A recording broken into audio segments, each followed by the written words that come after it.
प्यारे विद्यार्थियों सत श्री अकाल। स्वागत है तुहाडा मेरे यूट्यूब चैनल शिवराज ढिल्लों दे विच।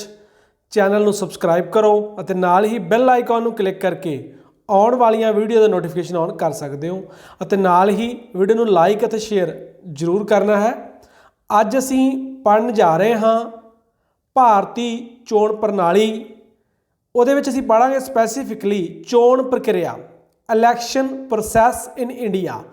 भारत दे विच जिहड़ी चोणां दी प्रक्रिया है उहदे स्टैप की है, किहड़ियां कार्रवाइयां जां गतिविधियां चोणां नूं कराउण लई शुरू तो लैके अंत तक चोणां कराउण तक कराईयां जांदियां ने। उन्हां सारियां नूं असीं स्टैप वाइज पढ़ांगे। हरेक शासन प्रणाली विच चोणां दा प्रबंध करन लई कोई विधि निश्चित की जाती है जिस द्वारा चोणां कराईयां जांदियां हन। इस समुची चोण विधि नूं ही चोण प्रक्रिया कहा जाता है। भारत विच आम चोणां दे संबंध विच संसद द्वारा 1950, 1951 ਅਤੇ 1988 ਵਿੱਚ महत्वपूर्ण कानून पास किए गए ਅਤੇ ਇਹ ਕਾਨੂੰਨ जन प्रतिनिधिता कानून पीपल्स रिप्रजेंटेशन एक्ट 1950, 51, 1988, 1996 ਦੇ ਨਾਂ ਨਾਲ ਜਾਣੇ ਜਾਂਦੇ ਹਨ। ਪਹਿਲੇ ਕਾਨੂੰਨ ਵਿੱਚ ਵੋਟਰਾਂ ਦੀਆਂ ਯੋਗਤਾਵਾਂ ਅਤੇ ਵੋਟਰਾਂ ਦੀ ਸੂਚੀ ਬਣਾਉਣ ਦੇ ਸੰਬੰਧ ਵਿੱਚ ਅਤੇ ਦੂਜੇ ਕਾਨੂੰਨ ਵਿੱਚ ਚੋਣ ਪ੍ਰਕਿਰਿਆ ਦਾ ਵਿਸਥਾਰ ਨਾਲ ਵਰਣਨ ਕੀਤਾ ਗਿਆ ਹੈ। ਇਨ੍ਹਾਂ ਦੋਹਾਂ ਕਾਨੂੰਨਾਂ ਦੇ ਆਧਾਰ ਤੇ ਕੇਂਦਰੀ ਸਰਕਾਰ ਚੋਣਾਂ ਸੰਬੰਧੀ ਅਨੇਕਾਂ ਪ੍ਰਕਾਰ ਦੇ ਨਿਯਮ ਬਣਾਉਂਦੀ ਹੈ ਅਤੇ ਲੋੜ ਪੈਣ ਤੇ ਕੇਂਦਰੀ ਸਰਕਾਰ ਇਨ੍ਹਾਂ ਕਾਨੂੰਨਾਂ ਵਿੱਚ ਸੋਧ ਵੀ ਕਰ ਲੈਂਦੀ ਹੈ। ਤਾਂ ਕਿਹੜੇ ਸਟੈਪ ਨੇ? ਚੋਣ ਪ੍ਰਕਿਰਿਆ ਕਿੱਥੋਂ ਸ਼ੁਰੂ ਹੁੰਦੀ ਹੈ, ਕਿਹੜੇ ਪੜਾਵਾਂ ਵਿੱਚੋਂ ਲੰਘਦੀ ਹੋਈ ਜਿਹੜੀ ਹੈ ਅੰਤਮ ਰੂਪ ਦੇ ਵਿੱਚ ਜਿਹੜੇ ਹੈ ਮੈਂਬਰ ਚੁਣੇ ਜਾਂਦੇ ਹਨ। ਸਭ ਤੋਂ ਪਹਿਲਾਂ ਹੈ ਜੀ ਚੋਣ ਖੇਤਰ ਨਿਸ਼ਚਿਤ ਕਰਨਾ। ਸਭ ਤੋਂ ਪਹਿਲਾ ਕੰਮ ਹੈ ਭਾਰਤ ਵਿੱਚ ਲੋਕ ਸਭਾ ਅਤੇ ਰਾਜ ਵਿਧਾਨ ਸਭਾਵਾਂ ਦੇ ਮੈਂਬਰਾਂ ਦੀ ਚੋਣ ਲਈ ਸਾਰੇ ਦੇਸ਼ ਨੂੰ ਲਗਭਗ ਸਮਾਨ ਜਨਸੰਖਿਆ ਵਾਲੇ ਇੱਕ ਮੈਂਬਰੀ ਚੋਣ ਖੇਤਰਾਂ 'ਚ ਵੰਡ ਲਿਆ ਜਾਂਦਾ। ਅਰਥਾਤ ਪੂਰਾ ਦੇਸ਼ ਹੈ ਭਾਰਤ, ਪੂਰੇ ਦੇਸ਼ ਨੂੰ ਇੱਕੋ ਜਿਹੀ ਆਬਾਦੀ, ਖੇਤਰ ਨਹੀਂ ਦੇਖਿਆ ਜਾਂਦਾ ਕਿੰਨਾ, ਆਬਾਦੀ ਦੇਖੀ ਜਾਂਦੀ ਹੈ, ਜਨਸੰਖਿਆ ਦੇਖੀ ਜਾਂਦੀ ਹੈ। ਇੱਕੋ ਜਿਹੀ ਜਨਸੰਖਿਆ ਵਾਲੇ ਖੇਤਰਾਂ ਦੇ ਵਿੱਚ ਪੂਰੇ ਦੇਸ਼ ਨੂੰ ਉਨੇ ਭਾਗਾਂ 'ਚ ਵੰਡ ਲਿਆ ਜਾਂਦਾ ਜਿੰਨੇ ਮੈਂਬਰਾਂ ਦੀ ਚੋਣ ਕਰਨੀ ਆ ਤੇ ਹਰੇਕ ਖੇਤਰ ਦੇ ਵਿੱਚੋਂ ਇੱਕ ਮੈਂਬਰ ਦੀ ਚੋਣ ਜਿਹੜੀ ਹੈ ਉਹ ਕਰ ਲਈ ਜਾਂਦੀ ਆ। ਇਸ ਸੰਬੰਧ ਵਿੱਚ ਸੰਸਦ ਸਮੇਂ-ਸਮੇਂ ਤੇ ਕਾਨੂੰਨ ਰਾਹੀਂ ਵਿਵਸਥਾਵਾਂ ਕਰਦੀ ਹੈ। ਸੰਸਦ ਨੇ ਹੱਦਬੰਦੀ ਆਯੋਗ ਕਾਨੂੰਨ ਪਾਸ ਕਰਕੇ ਹਰ ਜਨਗਣਨਾ ਪਿੱਛੋਂ ਚੋਣ ਖੇਤਰਾਂ ਦੀਆਂ ਹੱਦਾਂ ਨਿਸ਼ਚਿਤ ਕਰਨ ਲਈ ਇੱਕ ਹੱਦਬੰਦੀ ਆਯੋਗ ਸਥਾਪਿਤ ਕੀਤਾ ਹੈ ਜਿਹੜਾ ਚੋਣ ਕਮਿਸ਼ਨ ਦੀ ਦੇਖ ਰੇਖ ਹੇਠ ਚੋਣ ਖੇਤਰ ਨਿਸ਼ਚਿਤ ਕਰਨ ਅਤੇ ਉਹਨਾਂ ਵਿੱਚ ਪਰਿਵਰਤਨ ਕਰਨ ਦਾ ਕਾਰਜ ਕਰਦਾ ਹੈ। ਤੇ ਜਿਹੜਾ ਇਹ ਕੰਮ ਹੈ ਪੂਰੇ ਦੇਸ਼ ਨੂੰ ਇੱਕੋ ਜਿਹੀ ਜਨਸੰਖਿਆ ਵਾਲੇ ਚੋਣ ਖੇਤਰਾਂ 'ਚ ਵੰਡਣ ਦਾ, ਉਹ ਕੌਣ ਕਰਦਾ ਹੈ? ਹੱਦਬੰਦੀ ਆਯੋਗ। ਇਹ ਕਿਹਦੀ ਨਿਗਰਾਨੀ 'ਚ ਕੰਮ ਕਰਦਾ ਹੈ? ਚੋਣ ਕਮਿਸ਼ਨ ਦੀ ਨਿਗਰਾਨੀ ਦੇ ਵਿੱਚ ਕੰਮ ਕਰਦਾ ਹੈ। ਇਸ ਤੋਂ ਬਾਅਦ ਅਗਲਾ ਸਟੈਪ ਆ ਗਿਆ ਮਤਦਾਤਾ ਸੂਚੀਆਂ ਤਿਆਰ ਕਰਨਾ। ਵੋਟਰ ਸੂਚੀਆਂ, ਮਤਦਾਤਾ ਭਾਵ ਵੋਟਰਾਂ ਦੀ ਸੂਚੀ ਤਿਆਰ ਕਰਨਾ ਚੋਣ ਪ੍ਰਕਿਰਿਆ ਦਾ ਦੂਜਾ ਪੜਾਅ ਹੈ। ਭਾਰਤ ਦੇ ਸੰਵਿਧਾਨ ਦੀ ਧਾਰਾ 325 ਅਨੁਸਾਰ ਵਿਵਸਥਾ ਕੀਤੀ ਗਈ ਹੈ ਕਿ ਹਰ ਚੋਣ ਖੇਤਰ ਲਈ ਇੱਕ ਆਮ ਚੋਣ ਸੂਚੀ ਤਿਆਰ ਕੀਤੀ ਜਾਵੇਗੀ ਅਤੇ ਚੋਣ ਸੂਚੀ ਤਿਆਰ ਕਰਦੇ ਸਮੇਂ ਧਰਮ, ਨਸਲ, ਜਾਤ, ਲਿੰਗ ਆਦਿ ਦੇ ਆਧਾਰ ਤੇ ਕਿਸੇ ਨੂੰ ਵੀ ਅਯੋਗ ਕਰਾਰ ਨਹੀਂ ਦਿੱਤਾ ਜਾਵੇਗਾ। ਮਤਦਾਤਾ ਸੂਚੀਆਂ ਵਿੱਚ ਆਮ ਚੋਣਾਂ ਤੋਂ ਪਹਿਲਾਂ ਸੋਧ ਕੀਤੀ ਜਾਂਦੀ ਹੈ। ਨਵੇਂ ਵੋਟਰਾਂ ਦੇ ਨਾਂ ਸ਼ਾਮਲ ਕੀਤੇ ਜਾਂਦੇ ਹਨ ਅਤੇ ਜਿਹੜੇ ਵਿਅਕਤੀ ਚੋਣ ਖੇਤਰ ਨੂੰ ਛੱਡ ਕੇ ਚਲੇ ਗਏ ਹੁੰਦੇ ਹਨ ਜਾਂ ਜਿਨ੍ਹਾਂ ਦੀ ਮੌਤ ਹੋ ਗਈ ਹੁੰਦੀ ਹੈ ਦੇ ਨਾਂ ਕੱਟ ਦਿੱਤੇ ਜਾਂਦੇ ਨੇ। ਇਸ ਤੋਂ ਬਾਅਦ ਚੋਣ ਮਿਤੀ ਦੀ ਘੋਸ਼ਣਾ। ਚੋਣ ਮਿਤੀ ਦੀ ਘੋਸ਼ਣਾ ਚੋਣ ਆਯੋਗ ਦੁਆਰਾ ਕੀਤੀ ਜਾਂਦੀ ਹੈ। ਆਮ ਤੌਰ ਤੇ ਚੋਣ ਆਯੋਗ ਚੋਣ ਮਿਤੀ ਦੀ ਘੋਸ਼ਣਾ ਤੋਂ ਪਹਿਲਾਂ ਕੇਂਦਰੀ ਸਰਕਾਰ ਅਤੇ ਸੰਬੰਧਿਤ ਰਾਜ ਸਰਕਾਰਾਂ ਨਾਲ ਸਲਾਹ ਮਸ਼ਵਰਾ ਕਰ ਲੈਂਦਾ ਹੈ।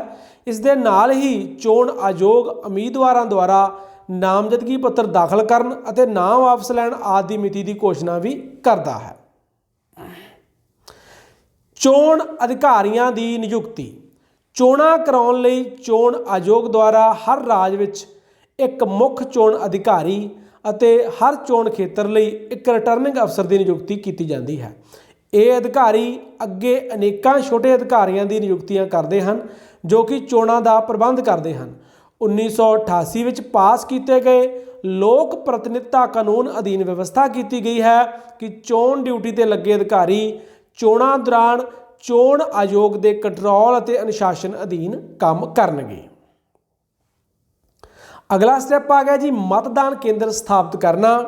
हर चोण खेत्र में वोटरां की सहूलत नूं मुख रख के अनेकां मतदान केंद्र स्थापित किए जाते हैं।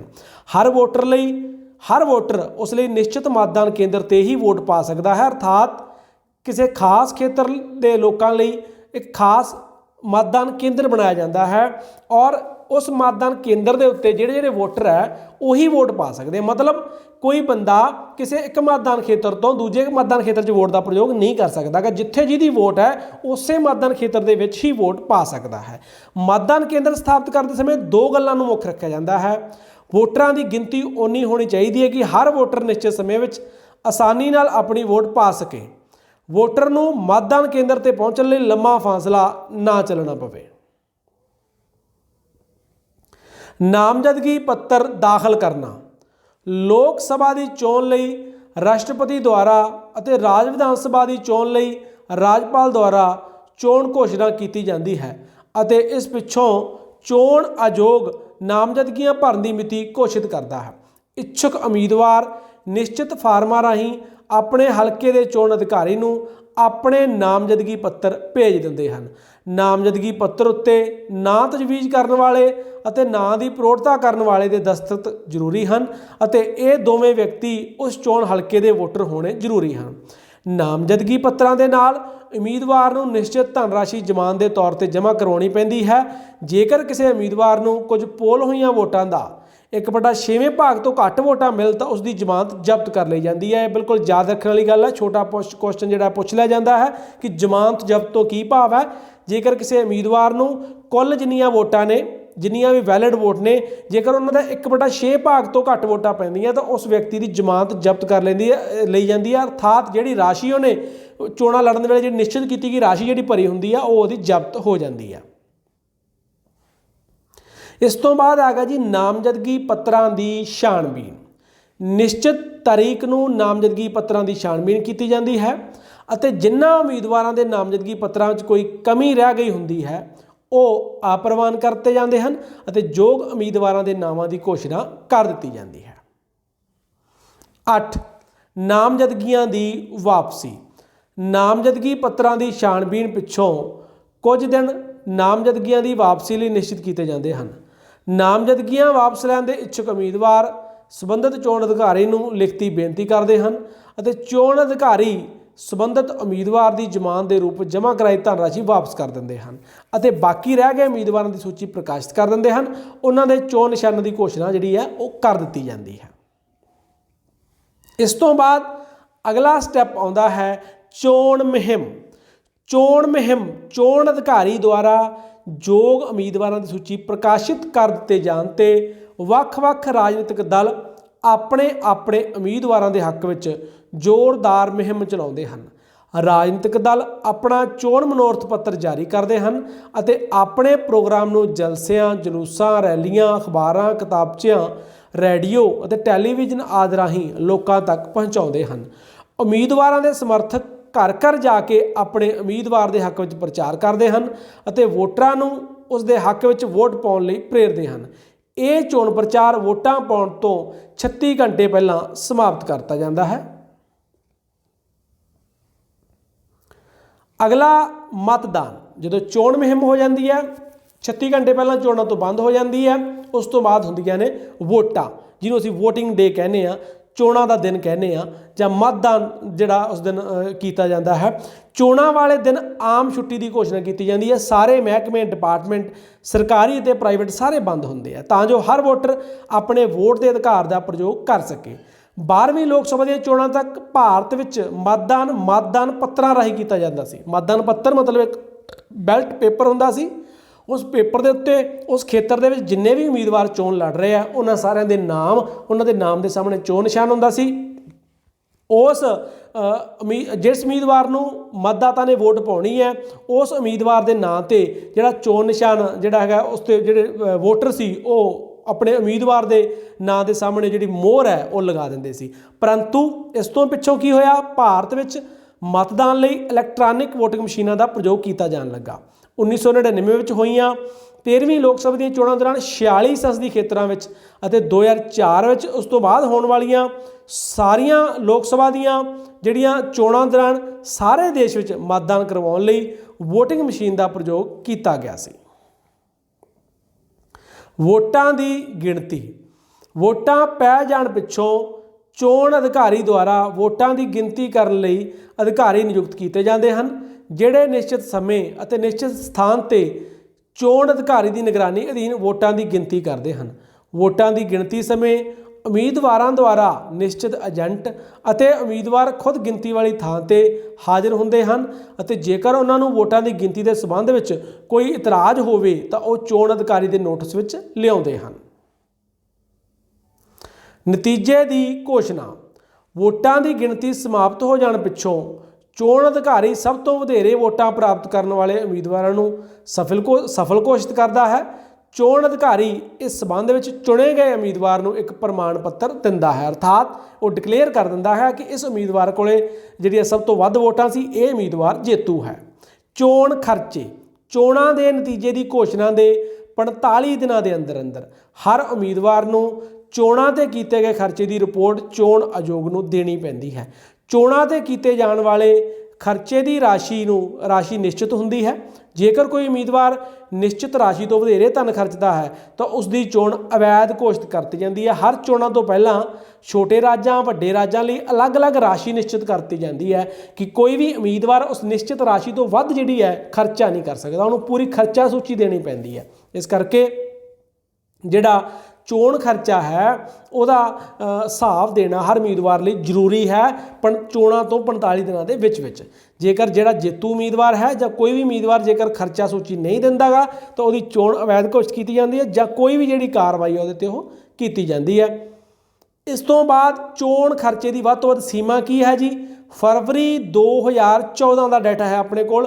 लोक सभा दी चोणां लई प्रति हलका खर्च सीमा वड्डे राज्यां लई 70 लाख रुपए ते छोटे राज्यां लई 54 लाख रुपए एक उम्मीदवार द्वारा जिहड़ी निश्चित की गई सी। राष्ट्रीय राजधानी खेत्र दिल्ली विच यह सीमा 70 लाख रुपए अते बाकी संघी खेत्रां विच यह सीमा 53 लाख रुपए निश्चित की गई सी। विधान सभावां दी चोणां लई प्रति उम्मीदवार खर्च करन दी सीमा 28 लाख रुपए निश्चित की गई है। चोण उजरदारियां। चोणां दा नतीजा निकल जाण पिछों हारे होए उम्मीदवार जां चोण हलके दा कोई वोटर निश्चित समय के अंदर अंदर जिते होए उम्मीदवार के विरुद्ध संबंधित अदालत जां चोण ट्रिब्यूनल विच चोण उजरदारी दायर कर सकता है, जिस राही आम तौर पर जिते होए उम्मीदवार विरुद्ध चोणां विच भ्रिष्ट तरीके अपनाए जाण दा दोष लगाया जाता है। भारत में चोण उजरदारी हाई कोर्ट में की जांदियां हन अते हाई कोर्ट के फैसले विरुद्ध अपील सुप्रीम कोर्ट में की जा सकती है। दोष साबित हो जाने ते अदालत जिते हुए उम्मीदवार की चोण नूं अवैध घोषित कर दिंदी है अते हारे हुए उम्मीदवार नूं जित्या होया घोषित कर दिंदी है। ये जिहड़े असीं डिस्कस कीते है ये पड़ाव है जिन्हां विचों भारत में चोण प्रक्रिया नूं गुजरना पैंदा है, परंतु ਵੱਖ-ਵੱਖ देशों में ये प्रक्रिया भिन्न हो सकती है। ये हर देश का मतदान का जिहड़ा सिस्टम है जी चोणां की प्रक्रिया है वो पड़ाव अलग-अलग हो सकते हैं। जिहड़े असीं डिस्कस किए हैं भारत की चोण प्रक्रिया के पड़ाव है, तुहाडे सिलेबस के भारत की चोण प्रक्रिया के ही पड़ाव हैं। ये सी साडा अज दा टॉपिक भारतीय चोण प्रक्रिया के पड़ाव, जिन्होंने असीं स्टैप वाइज शुरू तो लैके चोणां दे रिजल्ट घोषित होने तक सारे जिहड़े स्टैप ने जां पड़ाव ने उन्होंने एक एक करके डिस्कस किया है। उम्मीद है तुहाडे लई ये वीडियो लाहेवंद होएगी और तुसीं इस तो काफ़ी जानकारी हासिल की होएगी। चैनल नूं सबसक्राइब करो, वीडियो नूं लाइक और शेयर जरूर करना है। इस दे नाल ही मैं इस चैनल की कम्यूनिटी बॉक्स दे विच जाके तुसीं एक मैं नवां चैनल लॉन्च किया है ऑन दी गो, जिहदे मैं हाइकिंग ट्रैकिंग ट्रैवलिंग दी वीडियो जिहड़ी आ पाउणा। जे तुसीं वो वीडियो देखना चाहुंदे हो तो चैनल की कम्यूनिटी बॉक्स दे विच जाके उस चैनल के लिंक नूं क्लिक करके उन्हें सबसक्राइब कर सकते हो। थैंक यू, धन्यवाद, शुक्रिया।